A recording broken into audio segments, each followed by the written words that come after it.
mwisho wa siku wakawa mzigo. Tuna mfano wa watu kama hao, tumechukua sehemu kwa na majina yao, lakini wanakuja katika ardhi ya Tanzania hawawezi kufanya jambo lolote. Mfano mdogo, alikuja hapa Fiston Kalala. Ni mwendo wa kuangalia nyota. Kama nyota yako haina vinasaba na klabu yetu, hauwezi kucheza kwenye hii klabu. Tutakutazama, tutakuacha. Ya surprise ya water player ambaye atakuja kujoin na kuungana na timu muda si mwingi. Kwa sababu cha kwanza kabisa ni kipenzi cha watu wote Afrika na ni mchezaji ambaye anayependwa sana kwenye bara la Afrika. Na ndio mchezaji ambaye kwa sasa hivi ukiangalia kwenye hizo timu mbili zilizokuwa katika nchi yetu kati ya Simba na Bleach, mwacheni apake Pacome Pedro Zouzoua. Ndio mtu pekee aliyeingia katika nchi ya Tanzania kupitia Bleach yake ameweza kuwaka na kuonekana. Msimu huu wanachama wa Yanga na mashabiki na wapenzi, tupambane sana kuwalinda wachezaji wetu. Tupambane sana kuwasapoti viongozi. Tupambane sana benchi la ufundi. Lolote litakotokea ndani yake tuweze kuwa pamoja nao, kwa sababu anayekuja kwenye kucheza katika klabu ya Yanga maana yake tumemfuatilia, tumemjua kuanzia yeye mwenyewe, nyota yake na ana vinasaba vya kucheza klabu hii ya Yanga. Huwezi kuja kuvaa jezi ya kijani na njano kama nyota yako wewe haina vinasaba na timu yetu. Nadhani mbali na hizi na wachezaji wetu ambao tumetambulishiwa watatu kwa mpigo, hawa wawili wanaokwenda kutambulishwa sasa hivi kwenye klabu ya Yanga. Uzuri wa Simba Sports Club, wanapotaka kufanya, yani msimu unapotaka kuanza, kipindi cha usajili kwanza, kwao ndo wanakuwa wana Yanga tujiandae kwa mengi, kwa sababu tuna jezi ambazo zinazokwenda kutambulishwa huko Katoro, hatari ya Mungu. Uzinduzi unakwenda kufanyika kwa ajili ya wiki ya mwananchi. Hatuwezi kuongea sana. Katika Afrika hii na Tanzania, sisi ni watu wa kuigwa, kwa sababu hapa ndipo kila kitu kinaamuliwa. Hii ni full time. Mchezo unaanza, unapanda na mwisho wake unaamua kila kitu. Full time ya Hot Peas.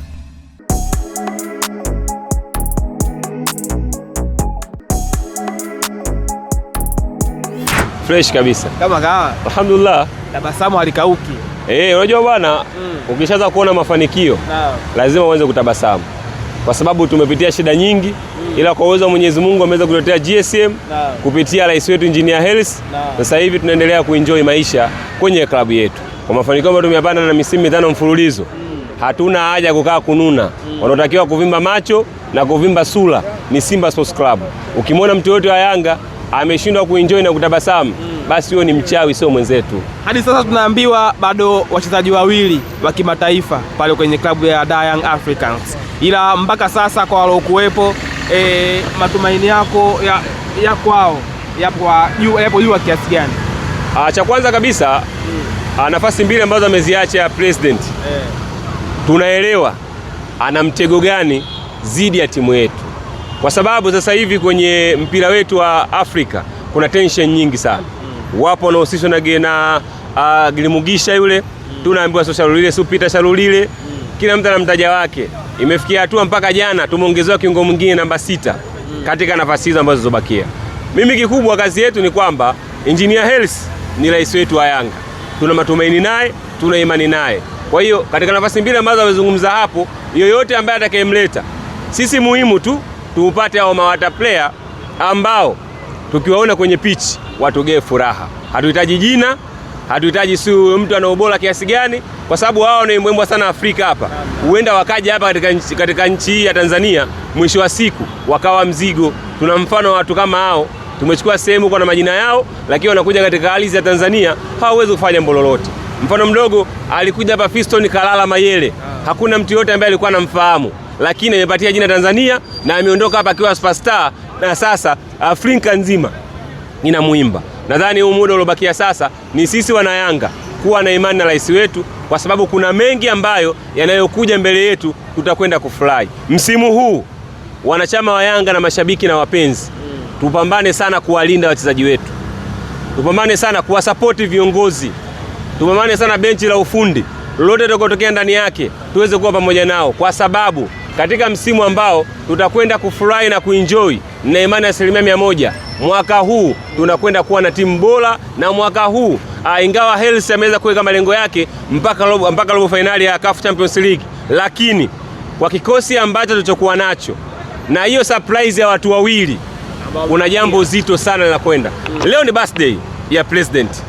Na imani kabisa birthday hii ya rais, kwanza nimtakie kila laheri. Wanayanga tunamuombea kwa sababu yeye ni kipenzi chetu Wanayanga na vile vile ni kipenzi cha ndugu zake na familia yake. Nina imani kwa sababu leo ni siku yake ya kuzaliwa, atakwenda kutugea zawadi ambayo tutafurahi. Sitajua muda gani, kama itakuwa ni mchana, jioni au usiku mkali. Ila nina 100% siku ya leo haipiti hivi hivi. Lazima rais wetu kwa kutimiza miaka yake kadhaa atakwenda kutogea zawadi ya surprise ya water player ambaye atakuja kujoin na kuungana na timu muda si mwingi. Kutoka Jangwani kwa majirani zenu pale wekundu wa Msimbazi ambao wapo nchini Rwanda kwenye michuano ya Sekafa Kagame Cup. Na wameshusha vyuma kweli kweli. Tunamuona anaimbwa sana bwana Ibrahim Dombia, mtu kabisa kutoka Mali. Kwa mchezo mmoja tu aliocheza, umemuonaje? Labda atasumbua sana mabeki zenu? Sasa yule Dumbia na yule Mbwido anaimba singeli, tofauti wao nini? Kwa sababu yule Dumbia ni Mbwido aliochangamka. Kwa sababu vile au mnachanganyikiwa na vile Bleach. Jamani, unasema Diara anamjua. Nasema hivi, Bleach muacheni apake Pacome Pedozo Zwa. Ndio mtu pekee aliyeingia katika nchi ya Tanzania kupitia Bleach yake ameweza kuwaka na kuonekana water player mpaka muda huu watu wanamuimba Afrika hii. Tusipende kuigawa vile ambavyo havina msingi wowote. Ukiangalia wewe jamaa tumemuona kabisa mfano wake pale Rwanda kwa mambo anayoyafanya. Nishawaambia mabeki zetu kina Dickson Jobu, Kamanda Baka, ukiangalia kina Musa wale, ukija huku pia unakuja kumkuta Bakayono Mwamnyeto wa relax. Simba wana wachezaji wa kawaida, Simba wanaokota. Waache endelee kuzoana na tunasikia wengine wako huko wanawafanyia trial. Sisi level kumfanyia mtu majaribio tumeshavuka level hiyo.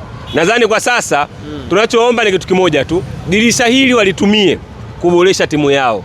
Hatutaki baada ya msimu kuanza kusikia marefali wanawapendelea Yanga, TFF iko chini ya Yanga, wale Skalia anapendelea Yanga, GSM anaharibu ligi. Hizi mambo hatutaje kuzisikiliza. Mwarabu sikatuambia safari anakwenda kimya. Hataki maneno, hataki mazungumzo. Anaweka fedha. Na kweli tumeona fedha zake anazoziweka. Nadhani mbali na hizi na wachezaji wetu ambao tumetambulishiwa watatu kwa mpigo. Hawa wawili wanaokwenda kutambulishwa sasa hivi kwenye klabu ya Yanga. Kuna watu wanatafuta sura zao pa kwenda kuzipeleka. Kwa sababu cha kwanza kabisa ni kipenzi cha watu wote Afrika na ni mchezaji ambaye anayependwa sana kwenye bara la Afrika. Na ndio mchezaji ambaye kwa sasa hivi ukiangalia kwenye hizi timu mbili zilizokuwa katika nchi yetu kati ya Simba na Yanga, kila mmoja amemtolea macho. Wenzetu wamekwenda kuonana na dada yake, sisi tumekwenda kukutana na mama yake. Sasa itajulikana kati ya dada na mama nani ambaye atakayemwamulia maisha mtoto wake. Wanasema kwamba kwa maingizo mapya yaliyoingia pale Msimbazi na maingizo mapya ambayo wameingia katika klabu ya Young Africans kwamba nyinyi mnaanza upya ila wao wanaanzia walipoishia. Wako sahihi.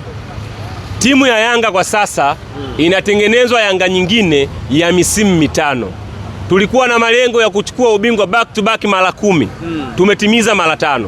Wachezaji ambao tuliwatumia na misimu 5, kuna baadhi wamepata injury, kuna baadhi wamechoka na kuna baadhi wengine wameshindwa kuendelea na mfumo mzuri wa klabu yetu kutokana na sababu za hapa na pale. Ni kweli kwa sasa hivi sisi tunaamua kuingiza maingizo mapya, lengo na mazumuni tunaanza kuitengeneza timu yetu mpya ambayo itakwenda kutogea mataji back to back mfululizo mara 5 tena kwa mara nyingine tena. Kwa hiyo wanazungumza sisi tunajenga timu, hawadanganyi, wako sahihi. Ila ujengaji wetu wa timu tofauti na wao.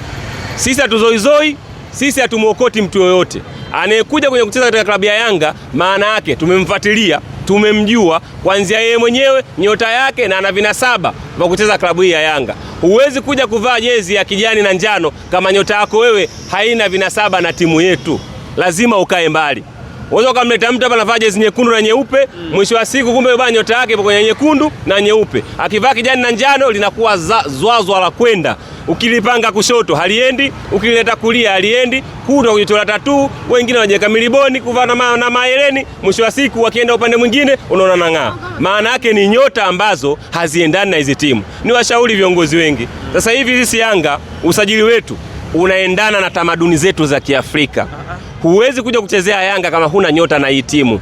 Haiwezekani wewe nyota yako ya kenge uje huku kwa watu wa ng'ombe, utakuja kutuletea matatizo. Manake muda wote utakuja kuliwaliwa tuna watu wengine. Angalia nyota sasa. Ni mwendo wa kuangalia nyota. Kama nyota yako haina vinasaba na klabu yetu, hauwezi kucheza kwenye hii klabu. Tutakutazama, tutakuacha tu. Chief Kizenga, tukitoka huko tuje kwenye matamasha makubwa kabisa ambapo moja itaanza tarehe 8 na jingine tarehe 9. Young Africans wao wanaanza wiki ya mwananchi kule Katoro. wamealikwa kule Katoro kwa bwana GSM wa Katoro. Tumejiandaa na tuko tayari. Wana Katoro, wana Geita, Mwanza, kanda ya Ziwa, wana Yanga tutakuja wengi kweli kweli. Nadhani baada ya Excom ya mkutano mkuu tarehe 2 usiku wake msafara unaanza Jangwani pale.